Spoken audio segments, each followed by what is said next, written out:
بسم اللہ الرحمن الرحیم دے دو۔ اللہ اکبر۔ کلمہ توحید لا الہ الا اللہ کی تیسری شرط ہے اخلاص۔ ایسا اخلاص جو بالکل ریا کے منافی ہو، شرک کے منافی ہو، مکمل اخلاص اللہ جل وعلا کے لیے ہو۔ رب ذوالجلال نے قرآن مجید میں ارشاد فرمایا وَمَا أُمِرُوا إِلَّا لِيَعْبُدُوا اللَّهَ مُخْلِصِينَ لَهُ الدِّينَ، اور انہیں نہیں حکم دیا گیا مگر اسی بات کا کہ اخلاص کے ساتھ اللہ کی عبادت کرو۔ اور ایک دوسرے مقام پر ارشاد فرمایا أَلَا لِلَّهِ الدِّينُ الْخَالِصُ، خبردار سارا کا سارا دین اللہ کے لیے خالص ہو۔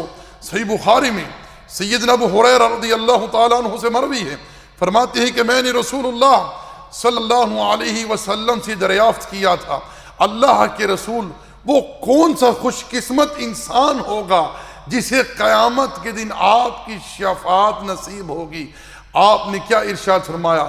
من قال لا الہ الا اللہ خالصا مخلصا من قلبہ، جس نے اپنے دل کے اخلاص کے ساتھ، ایسا اخلاص جس میں کسی قسم کے شرک کی آمیزش نہ ہوئی، مکمل اخلاص کے ساتھ اس نے اس کلمہ توحید کی گواہی دی، فرمایا کہ ایسے خوش قسمت انسان کو قیامت کے دن میری شفاعت نصیب ہوگی۔